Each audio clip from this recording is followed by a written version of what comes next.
Hey guys what's up, welcome back to our blogging channel Ankit and Swapnil.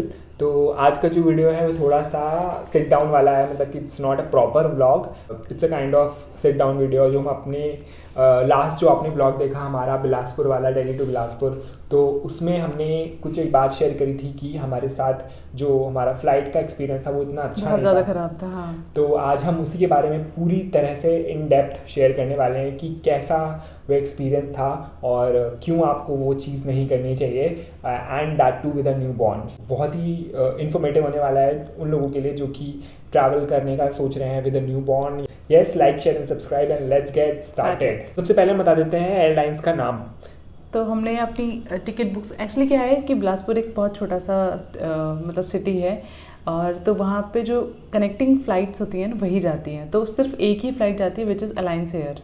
Alliance air की flight जा रही थी and that to connecting वाली, मतलब कि दिल्ली से आपको इलाहाबाद थी वो। इलाहाबाद था और वहीं से आपको चेंज नहीं करना था। वो रुकती है वहाँ पे, हॉल्ट होता है हाफ एन आवर का, और उसके बाद वो जाती है सीधे बिलासपुर।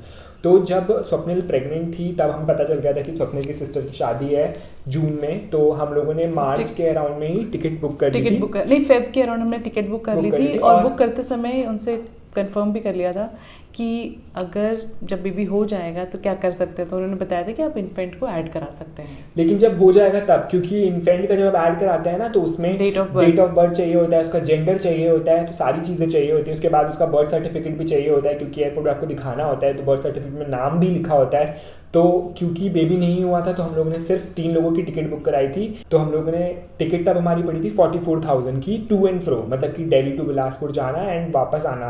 तो हमने तीनों, मतलब कि मेरी, पापा की और स्वप्निल की, तीनों की टिकट बुक हो गई थी आने जाने की 44,000 में।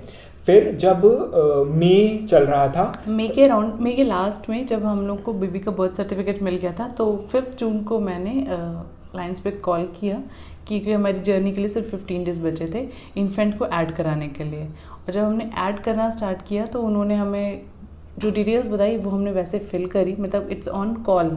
आप वेबसाइट पे भी जाके कर सकते हैं, मगर जो हमें इन्फॉर्मेशन मिली थी कि आप कॉल के थ्रू ही कर सकते हैं। तो जब हमने कॉल किया उसके बाद का एक्सपीरियंस यू कैन टेल। तो जब हमने कॉल किया तो उन्होंने बोला कि ठीक है आप ऐड कर सकते हैं इन्फेंट को, हम आपको एक लिंक देंगे और उसमें आपका 1500 रुपीज़ चार्ज पड़ेगा एक तरफ का, मतलब कि आने का अलग जाने का अलग, तो मतलब टोटल 3000 समथिंग रुपीज़ पड़ रहे थे। तो हमने कहा ठीक है आप हमें लिंक भेज दीजिए और हम लोग पेमेंट कर देंगे।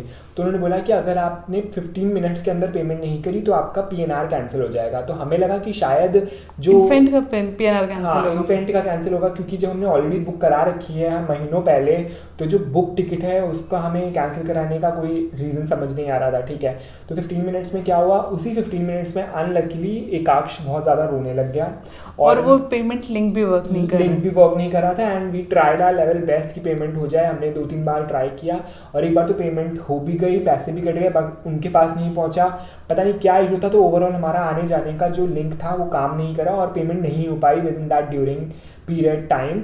तो उसके बाद उन्होंने मैंने पूरी टिकट कैंसिल कर दी। और अभी मैं आपको बता रही हूँ ये चीज़ हुई थी ऑन 5th ऑफ जून को। फिर हमने इमीडिएटली कॉल करा कस्टमर केयर, तो कस्टमर केयर वाले बोलते हैं हमने आपको इमीडिएटली बताया था कि पूरा PNR कैंसिल हो जाएगा। हमने कहा कि आपने पूरा PNR तो बिल्कुल नहीं बोला था, आपने बोला था कि PNR कैंसिल हो जाएगा। तो हमें लगा कि जो इन्फेंट जो ऐड हो रहा है उसका PNR कैंसिल हो जाएगा, क्योंकि हमने पुरानी जो ऑलरेडी बुक्ड टिकट है जिन लोगों की, उनका आपको कैंसिल करने का कोई रीज़न ही समझ नहीं आता है, क्योंकि उसकी हमने पेमेंट ऑलरेडी कर रखी है। तो आपने जो प्री बुक टिकट है उसको कैसे कैंसिल कर दिया जब हमारी तरफ से कोई कैंसिलेशन रिक्वेस्ट नहीं गई है। जो बंदे का हम नया ऐड करवा रहे हैं उसकी नहीं हो पाई है टिकट, तो आप उसको ही मत इंक्लूड करिए, उसको कैंसिल कर दीजिए। बट उन्होंने बोला कि हम कुछ नहीं कर सकते हैं इसमें, कस्टमर केयर पे हमने कॉल किया था, उन्होंने कहा था हमें हेल्प डेस्क पे मेल करने के लिए, क्योंकि और फिर हमने कहा कि आप हमें डायरेक्टली नंबर दे दीजिए हेल्प डेस्क का, तो हम डायरेक्टली बात कर लेंगे उनसे। उन्होंने कहा कि कस्टमर केयर वाले हेल्प डेस्क से बात नहीं करते। पहले तो हमें यही लगा कंफ्यूजिंग कि ऐसा कैसे हो सकता है कि सेम कंपनी वाले कस्टमर केयर हेल्प डेस्क से कैसे नहीं बात कर सकते। फिर उन्होंने हमें फिर भी एक ईमेल आईडी प्रोवाइड करा, मैंने फटाफट उसमें मेल डाली, जो भी इशू था पूरा मेंशन किया और मेल भेज दिया मैंने। और उन्होंने बोला कि मेल आपको विद इन वो रिप्लाई करेंगे 48 आवर्स के बीच। हमने सोचा चलो ठीक है, फिर भी we have 48 hours, but next day से हमने कंटिन्यूसली फॉलोअप लेना स्टार्ट करा कि हमारी टिकट का स्टेटस क्या है। इवन हम बार बार वेबसाइट पे जाके भी चेक करते, वहाँ पर भी वो PNR is not available, PNR is cancelled, ऐसा ही शो कर रहा था। फिर उसके बाद जब 48 आवर्स हो गए हमारे पास कोई रिप्लाई नहीं आया, हमने फिर से कॉल करनी शुरू करी कस्टमर केयर पे कि भाई हमें हेल्प डेस्क से कोई ईमेल नहीं आया। एंड इतना रूड वहाँ का एम्प्लॉय थे वहाँ पे, वो हमें बोल रहे थे कि हमें कुछ नहीं पता, हम कुछ नहीं कर सकते, आपकी कोई हेल्प नहीं कर सकते, वही रिप्लाई करेंगे, आपको उन्हीं को ईमेल करना है। हमने कहा कि हम कब तक वेट करेंगे, हमारी फ्लाइट हमारा जो जर्नी है वो आने वाला है, हमें जाना ही है कैसे भी करके, तो हमें टिकट पूरा बना के दीजिए, हम पे करने के लिए रेडी हैं इन्फेंट का। जो उन्होंने बोला कि हम कुछ नहीं कर सकते, आपको वेट ही करना पड़ेगा। फिर हमने 3-4 दिन वेट किया, फिर हमें लगा कि हमें तो शादी में जाना ही है, क्योंकि शादी को तो हम मिस नहीं कर सकते ऑफ कोर्स, क्योंकि स्वप्निल की सिस्टर की शादी है। तो हमने इमीडिएटली वापस से 3 लोगों की और प्लस इन्फेंट इस बार हमने ऐड करा और इमीडिएटली टिकट्स बुक करी, क्योंकि अब डेट ऑफ जर्नी बहुत ज़्यादा पास थी, सिर्फ 10-15 दिन बचे थे जब हमने टिकट बुक करी। तो हमें वो 55,000 की पड़ी टू एंड फ्रो। वापस से हमने सेम एयरलाइंस में सेम लोगों का टिकट्स फिर से बुक किया एंड हम इस बार हमने ज़्यादा पे करके किया। और अब हमें जो पैसा हमारा फंसा हुआ है 44,000 जो हमें एयरलाइन से लेना है ना, उसको रिफंड लेना पड़ेगा, क्योंकि अब हमें रिफंड का भी हमें कुछ श्योर नहीं था, बिकॉज हमें लगा था कि शायद हमारे वो 44 चले ही गए हैं, क्योंकि जब कोई रिप्लाई नहीं आ रहा था हमारे पास, तो हमें लगा शायद वो हमें मिलेंगे नहीं। एक बार कस्टमर केयर वाले ने बोला था कि हम पूरा तो नहीं करेंगे, आपको 50% ही होगा। हाँ, उसने बोला आपको सिर्फ 11,000 मिलेंगे। मैंने कहा मैं 11,000 लेकर करूंगी क्या। उसने हमें ये बोला, याद रखिएगा ये लाइन। मेरी सीमा पार हो गई थी, तो जाने से 2-3 दिन पहले ना मैंने कस्टमर केयर को फ़ोन किया। मैंने सोचा कि it's a high time to use your social media power, क्योंकि कुछ भी रिस्पॉन्स नहीं आ रहा था। मैंने उनको इंस्टाग्राम पे भी मैसेज किया था, उनके ऑफिशियल पेज को कोई रिप्लाई नहीं आया, कुछ नहीं मैसेज पढ़ा उन्होंने। तो मुझे लगा कि अब बहुत टाइम हो गया है, अब मुझे उनको ना सबक सिखाना ही है, क्योंकि उसके एक दिन पहले ना मैंने उनको कॉल किया था और उन्होंने जैसे ही लाइन सुनी कि मैंने रिफंड के लिए फ़ोन करा, उन्होंने फ़ोन काट दिया मेरा।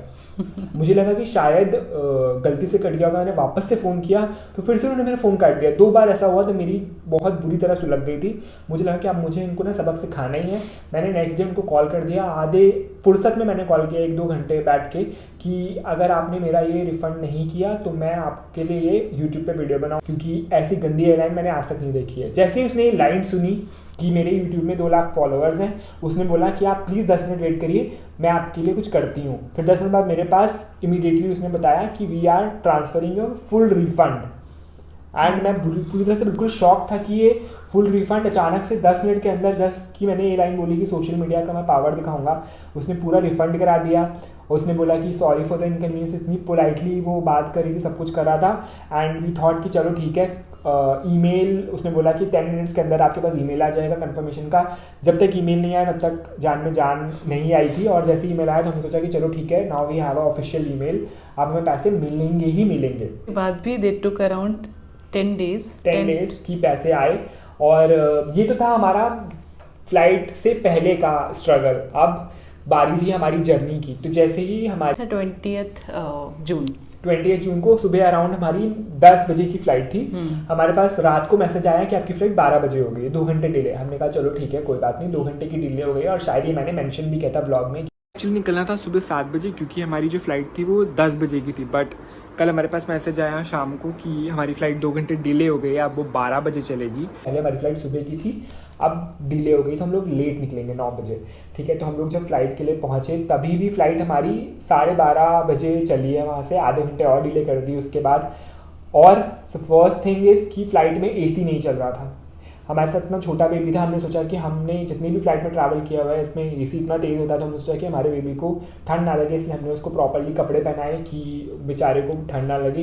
पूरे उसने फुल क्लोथ्स पहने थे। इवन मैंने सॉक्स भी रखे हुए थे अपने बैग में कि शायद AC तेज होगा तो सॉक्स भी ज़रूरत पड़ेगी। लेकिन उस एयरलाइन में ऐसा लग रहा था कि just you are sitting on a bus और इतनी ज़्यादा हिल रही थी। उसके बाद जब हमारा हॉल्ट आया इलाहाबाद में, उन्होंने AC बंद कर दिया आधे घंटे के लिए। इतनी तेज़ 43 डिग्री टेम्परेचर में उन्होंने जून के महीने में AC बंद कर रखा था, और plane was setting on runway पे रुका हुआ था। और मेरा बेबी इतनी तेज़ रो रहा था गर्मी के मारे, और हमने सोचा कि नीचे जाके मैं उसको टहला लाता हूँ, थोड़ी फ्रेश एयर ही मिल जाए, क्योंकि अंदर तो कुछ भी हवा नहीं आ रही है। उन्होंने बोला कि रनवे है सर, आप जाना चाहते हैं जा सकते हैं, कुछ भी नहीं है यहाँ पे, हवा भी नहीं चल रही है और तेज़ गर्मी है। एंड जितने लोग बैठे थे उन सब लोग बोल रहे थे कि कम से कम उनको AC तो ऑन ही रखना चाहिए था, इनकेस अगर हॉल्ट भी था तो। कैसे भी करके हम लोग बिलासपुर पहुँचे। हमारी जाने की जर्नी थी वो कंप्लीट हुई। अब बारी थी हमारे वापस आने की। तो वापस आने की हमारी कब की फ्लाइट थी? वापस आने की हमारी फ्लाइट थी 23rd की थी और सुबह 10:30 बजे की 10:30 बजे की फ्लाइट थी वापस। सेम वही बिलासपुर से हमारी जबलपुर से थी। बिलासपुर से जबलपुर एंड देन जबलपुर से दिल्ली की। तो हमारी 10:30 बजे की फ्लाइट थी। वी वर सुपर हैप्पी कि चलो ठीक है जल्दी निकलेंगे हम लोग, 3:30 बजे घर पहुंच जाएंगे, है ना। तो जैसे ही उसके एक दिन पहले ना हमारे पास मैसेज आता है कि आपकी एक्चुअली क्या बिलासपुर में हो रही थी बहुत ज़्यादा बारिश। मेरी सिस्टर की शादी जब हुई है तो बारिश वाला ही मौसम था और उसके एक दिन पहले बहुत ज़्यादा बारिश हो रही थी।